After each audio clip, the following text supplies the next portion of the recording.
Good morning and welcome to a new week of Bible readings from Luke and a new person reading them. My name is Andrew. This week we are looking at Luke chapter 18 and 19, and so this morning we are looking at 18 verses 1 to 17. Some of the parables of Jesus leave us wondering why he told them, but on this occasion he makes very clear the purpose of the parable. And that is that we should know that we should continue to pray, that we should persevere in prayer and not give up. So my question today would be, what is it that you are praying for? Particularly, what is on your heart that you are praying for day and night? Is it something that is a real burden to you? Or is it something that is on your nice to have list? Are the things that we have a right to ask God for them? Are they the things that God is concerned about? And then when we get to verse 8, I always find this verse very challenging. When the Son of Man comes, will he find faith on the earth?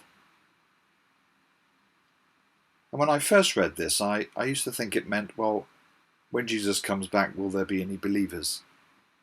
But I don't think he's saying that. I think it's related to the perseverance.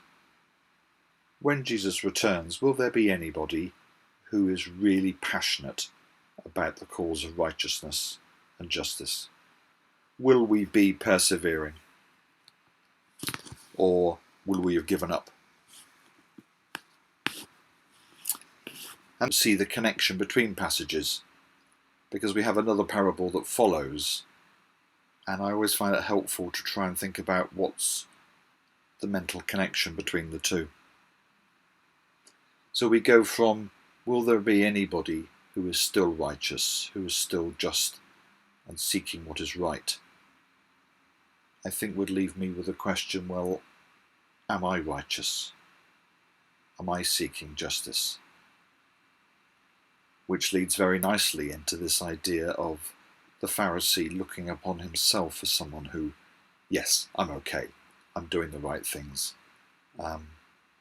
People can look at me and see that I am a good person.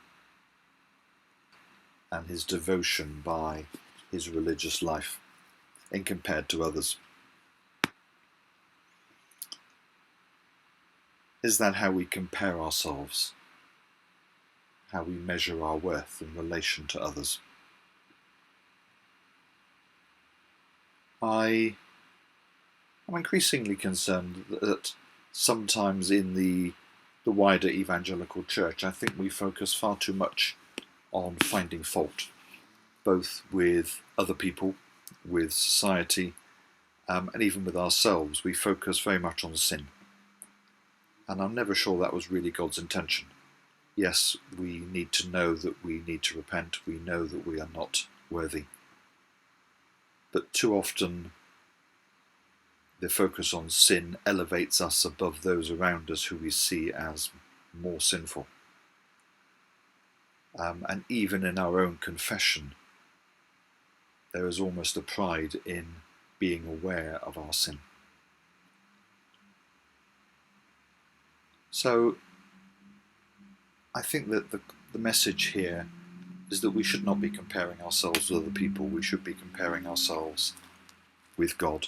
We are not self-dependent. We are dependent on God, which of course is the connection into the final verses of our passage, which is we need to come to God like children. We are dependent.